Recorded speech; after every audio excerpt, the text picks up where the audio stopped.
We hear earthquakes, famines, pestilence, hailstorms, killer heat waves, floods, drastic weather changes are breaking all past records.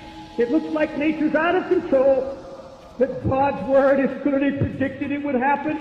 The wrath of God is to be outpoured on this earth to an unleashed fury of nature, because God is warning mankind that judgment is coming, and these are labor pains, and the closer we get to the birth of His kingdom, more frequent and intensive we'll get until the birth of the kingdom of God.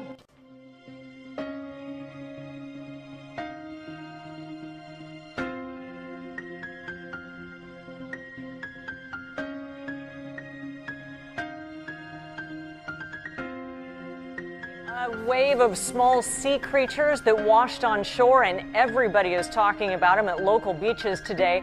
Well, check this out. You can see how far the tide came up right here. Wow, it's a line of hundreds of tuna crabs.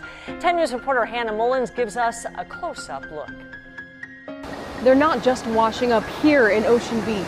They're all over the coastline, south in Tijuana and up north in La Jolla. There were too many to count.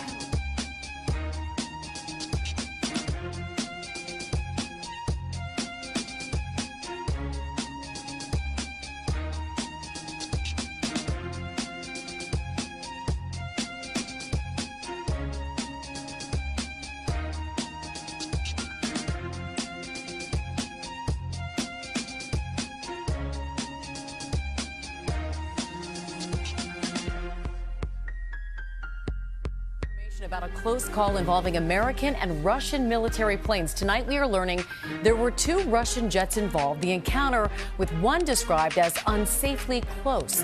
ABC's chief global affairs reporter Martha Raddatz in Washington tonight. And Martha, unsafely close, what exactly does that mean? Well, it means that Russian jet could have been as little as 10 feet away from the U.S. reconnaissance plane, although it is hard for the crew to say exactly since it happened so fast. What we did learn today is that the Russian jet approached directly behind the U.S. aircraft, passed right underneath it, and then came up to the right side of the plane. All of those hot dog maneuvers way too close. And the thing to remember here is that the American plane is a big, lumbering aircraft that does not have the maneuverability of a fighter jet. The Russians clearly flexing muscles.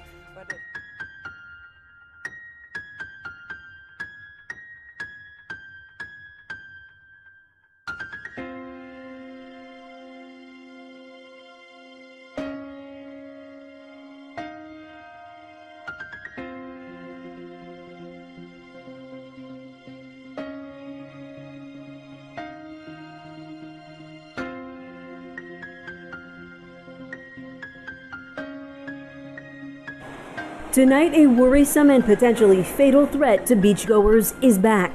Vibrio vulnificus, a rare bacteria Florida health officials say has already killed 2 people and infected 5 more in that state. More than 5,000 air, sea, and ground troops have taken part in a beach landing on the Swedish coast on Saturday as part of a NATO exercise Operation Belltops 2015. About 50 warships, over 60 aircraft, and 1 submarine from 17 countries are involved in this year's exercise, which began early this month and will last until June the 20th. NATO said the exercise demonstrates the resolve of allied and partner forces to defend the Baltic region. Belltops remains a U.S.-led exercise, but this year NATO is responsible for its execution. It comes as the New York Times reported on Saturday that Washington intends to station heavy military equipment in several Baltic and Eastern European countries to deter any possible further threats from Russia. The paper also said the proposal is expected to be approved by U.S. Defense Secretary Ash Carter and the White House before a NATO defense ministers meeting in Brussels this month. Heavy rainfall late on Saturday sent flash floods surging through Tbilisi. Dozens of properties have also been destroyed, leaving many families homeless, with the city's mayor suggesting the repair bill will run into the tens of millions of dollars. With large parts of the zoo still underwater, it's unclear how many animals have perished or how many are still on the loose. And that will only be known after all the mud and debris is cleared from the enclosures. The water has killed all the monkeys, jaguars, and 3 lions have been drowned. A part of the carnivore section where tigers and lions were kept is completely destroyed. One by one, the animals are being cornered. Some killed, others recaptured using tranquilizer darts. Animals that have escaped from the zoo have been captured. We were forced to kill some of them. The area they were roaming around was huge. 2 small bears have been found 15 kilometres from the zoo. As yet, there's no reports the animals have attacked humans, though 3 zoo workers are confirmed to have died in the flooding. Among them, a zookeeper who lost an arm in a tiger attack last month.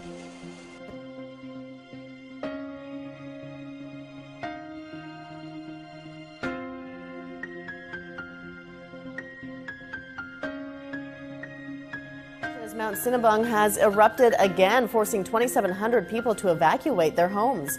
Columns of ash spewed as high as 3 kilometers and lava spread around 1 kilometer to the south and east. No casualties were reported. Saturday's eruption was the latest round since an alert over the volcano was increased to the highest level earlier this month. Scientists say volcanic activity remains high. Mount Sinabung is one of nearly 130 active volcanoes in Indonesia, which stands along the Ring of Fire volcanic belt around the shores of the Pacific Ocean.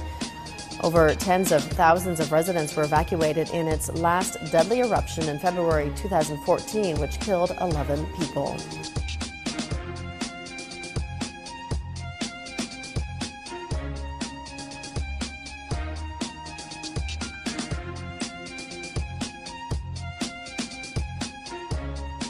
Wildfire in Alaska is exploding in size. The blaze grew from 2 acres to more than 6,000 overnight. A massive plume can be seen for miles. The fire reportedly burned up to 15 buildings in the Willow area that's located about 40 miles north of Anchorage.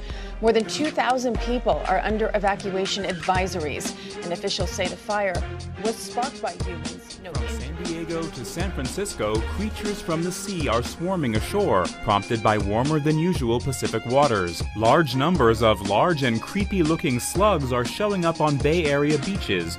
Authorities are getting phone calls asking, what are they? They're called sea hares, but the purple blobs look nothing like hares, trust us.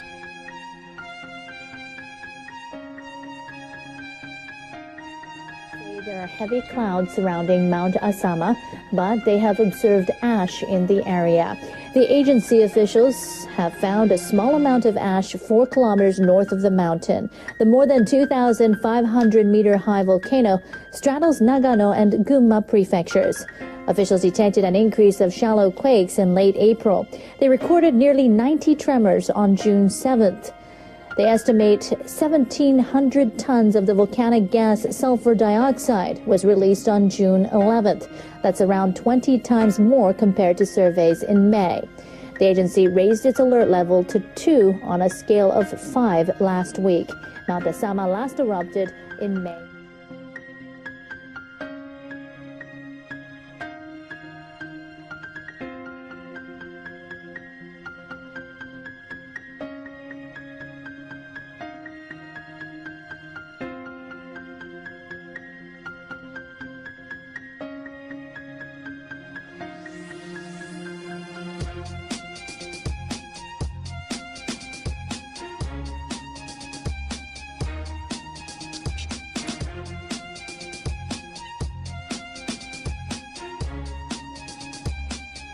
Threat of dangerous flooding from the former tropical storm Bill. The system weakened to a depression overnight, but powerful downpours continue this morning, flooding roads throughout Texas.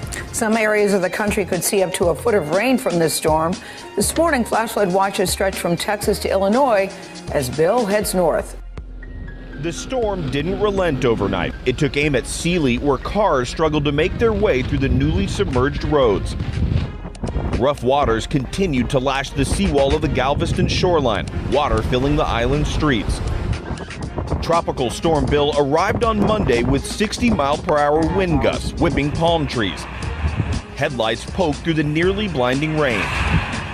Living in Galveston the past 3 years, haven't seen anything like this. The swell shattered a pier in Port Alto where rushing floodwaters swept through the beachside community. The shores of the Lone Star State were hit hard, leaving behind debris-lined roads and soaked neighborhoods. The waves just started coming over and just flooding the whole area. As the system moves north, it's expected to bring nearly a foot of rain to parts of Texas and Oklahoma, hitting some of the waterlogged plains that flooded last month. I'm told the mosquitoes on Maui are attacking aggressively, Marissa, especially at night. And health officials tell me the mosquitoes found on Maui are known to carry a disease. I talked to Peter Oshiro with the Department of Health, who says they're aware of the issue. Oshiro says the night biters are called Culex mosquitoes, but they don't know what's causing the increase in pests. We really don't know the reason why. We haven't investigated into it, and the Department of Health typically, because of a lack of resources, does not go out to investigate slight upticks in mosquito populations, even when the public complains about it. Culex mosquitoes can carry the West Nile virus, but Oshiro says residents should not be alarmed. Made the city waterlogged. As you can tell from the street behind me, it has almost become a river and make it very difficult for vehicles to pass, which they will create huge water splash everywhere and make it even difficult for residents to pass the street. To give you an example, you can see that the water has reached my leg with a height of almost 15 to 20 centimeters. And how heavy was the rain yesterday, as the rain has stopped now? And according to local official figures, that from Tuesday evening to Wednesday morning, the total rainfall has surpassed the total amount of rainfall of the entire raining season. And usually the raining season in Shanghai will last for around 20 days. And it's also a very difficult day for local residents, for all the commuters. And the local authority, they say that the emergency calls have reached 172%.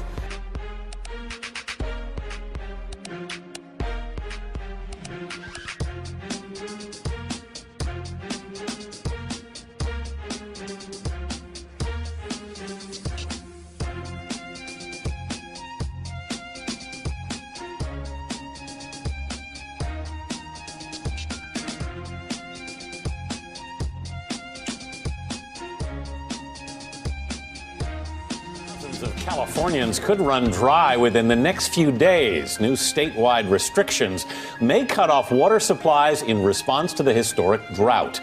John Blackstone takes us to the Mountain House community about an hour east of San Francisco, where leaders are desperate for a solution to keep the water running. Mountain House is facing the possibility of taps going dry because the state water board has ordered an end to pumping from rivers and streams where the community gets its water.